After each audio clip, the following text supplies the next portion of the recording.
Hey everyone, this is Dream, and this is the new Mercy tutorial that I created for you all. First, I will tell you the things you need to know about playing Mercy in the most condensed way possible, and then afterwards I'll show you clips so that you can fully see everything put into action. I'm gonna break things down a little bit more differently this time, and hopefully it will be easier for you all to understand. Settings. The first thing before you start playing Mercy is settings. This is something that I cannot teach because it is user specific, so make sure that you find the right ones that work best for you. These are my settings, and although they're a little bland, they work best for me. I have seen and tried other Mercy settings that are more customized, and although it was hard for me to play using their settings, it definitely helped me understand their playstyle. So figure out your playstyle and change your settings accordingly. Evading. This is the most important thing that every Mercy needs to be proficient in because it's a skill that will be used in every game you ever play. It encompasses several techniques and quick thinking in order to be done correctly, so make sure you pay close attention to this as we get started. Positioning. The great thing about Mercy is that she can heal through walls. Her beam will stay connected and continue healing your target as long as you maintain line of sight with them every few seconds, which allows you to hold tight angles, which pretty much means being against a wall. Not many healers have the ability to still heal when they're behind a wall, so it's important that you use it to your advantage. Another thing to consider is when to hide on high ground or when to hide under cover. It really depends on the enemy you're trying to escape from. If it's Pharah, you hide under cover. If it's Tracer or Genji, try hiding on high ground. You can take refuge in these unreachable positions for a moment to start regenerating health if you sustain damage while evading. Just make sure when you're descending from a hide position or are in the air with the Pharah to not fall straight down and instead pump the spacebar and strafe to be unpredictable. Second thing is awareness. I'm almost never looking at the person I'm healing simply because there's no need to when their health bar is also right on your screen. You can make more use of your visual information by flicking around the map in areas where enemies could be. Even if it's just a 1-second look, it can make a world of a difference. Even if you catch something from the peripheral vision, call it out. Now this is pretty important. You have to learn how to Guardian Angel Hop and Vertical Jump. A Guardian Angel Hop is pretty much when you press space anytime you shift, and it gives you a speed boost which projects you forward. This is helpful when you're crossing large open areas and escaping from enemies. This requires some startup distance, which is why sometimes you'll see me back up first before shifting to my teammates. Vertical Jump also utilizes Guardian Angel Hop, except you need something to boost against. Sometimes you can use an immobile object, such as a wall or a van, or sometimes even an enemy. So instead of projecting you forward, it now projects you vertically, which is also very helpful when trying to dodge enemies because now they have to focus on killing a flying target while getting attacked by ground targets as well. Not to mention that Vertical Jump can help you fly out of the enemy's attack range. The next thing is learning when to stop the beam connection to stop enemies from locating you. Even if it's just for a moment, it can confuse them and make them switch targets. Valkyrie.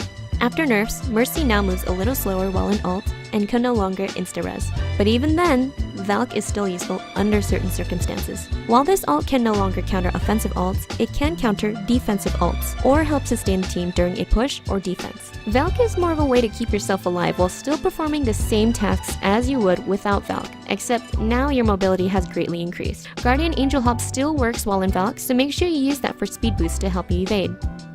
Make sure to always keep moving, and depending on your enemies, either hold a high position or low position. In Valk mode, your pistol requires no reload and the projectiles have increased speed, which means you're able to take down some enemies if the opportunity presents itself. Along with opportunity, sometimes you must need to Valk right in spawn in order to get back to the point faster. Use this in the right situation, and it could help your team win the team fight. Healing. In theory, Mercy's kit is very simple. You press M1 and you heal your teammates. But if you take a moment to prioritize your healing, you'll find that your teammates live a lot longer. Priority goes to heroes with 200 HP over tanks with 600 HP, simply because they'll die a lot faster if you don't. When it comes to solo healing for a team, the main goal is that no one dies. They don't have to be completely topped off.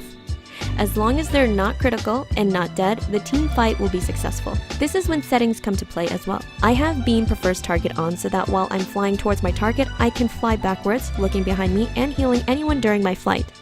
I try to multitask as much as possible to keep myself engaged because playing Mercy for a while can cause the user to zone out and aimlessly heal, which is opposite of what we want. Along with healing, she also has a damage amp, which ups the user's damage output by 30%, which makes her very important when pocketing someone. When to switch between the different beams is situational. I try to anticipate the damage they will take and have it already on healing rather than see them take damage and then change to healing, because often it's too late. And in the same respect, you anticipate your pocket damage and change your beam to damage boost, like during a 76 missile or Roadhog hook shot. Res. After Mercy's nerf, Res is no longer instant and you also move a lot slower, so a Res takes more judgment making as well as team effort. Some techniques that I've learned to make a successful Res is to res behind cover, while in air, or off the edge. Because even though they're not in your direct line of sight, as long as you're in range, you can still get a res off. Before you go in for the res, you have to think of these 3 things. Will I die resing? Will this person die after I res? Will the team die if I stop healing them in order to res?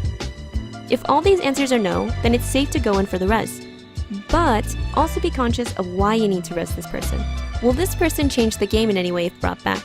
Are you enabling a bad player? Just like chess, you have to think a few steps ahead of the enemy. In Overwatch, you need to be an opportunist. You will never win a game playing safe. Sometimes you have to take a risk in order to receive a high reward. That being, resing under suboptimal conditions, which might cause you to die and completely fail the team fight. But if you live to get the res off, it can cause you to win a team fight.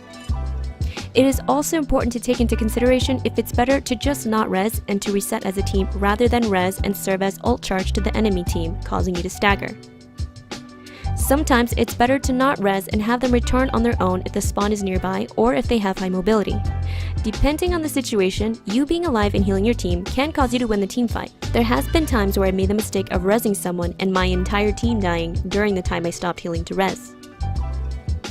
As I was saying before about being an opportunist, you need to seize the moment to res, meaning if your Zen is chancing or there's a Diva Bomb or a Rhine Shield, you can really take those moments to revive.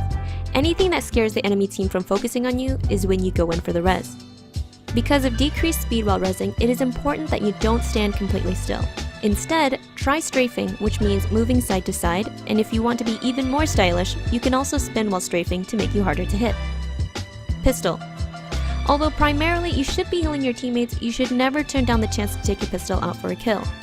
I would say the most opportune times to take out your pistol is when you see a low HP target making a run for it, or you're versus a 200 HP hero that requires distance and aim in order to kill you.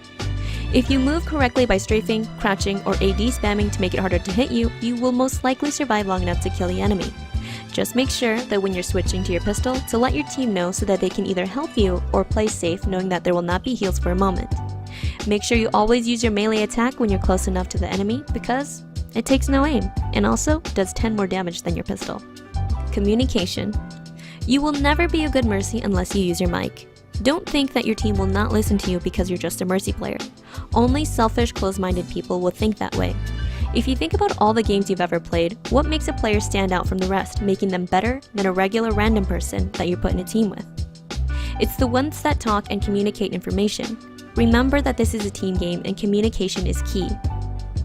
Even if you don't know what to say, just call out an enemy when you see them. You will know specific area names in time, but to start out, you can just say, insert name here, bottom, top, left, or right side. If you want to step up your comms even more, you can call out the enemy ults that they will potentially be using in the next fight, and also syncing your own team ults. This way, no one will be caught by surprise, and people can reposition themselves in anticipation. One last thing to remember is to call when you need help. You need to pay attention to people you anticipate on diving you, so call it out ahead of time. If you are taken by surprise, make sure you call it out immediately before you reach 1 HP, because then it'll be too late. Team comp.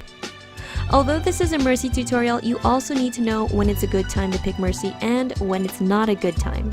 Remember to use your brain and not just aimlessly lock in Mercy all the time, because you also have to take into consideration team comp. So either communicate with your teammate or flex onto an off healer, but the team comps are also situational. And trust me, if you've played Overwatch long enough, you'll understand that although team comps are important, if the player is efficient on the hero that they're playing, even the weirdest of team comps are able to win.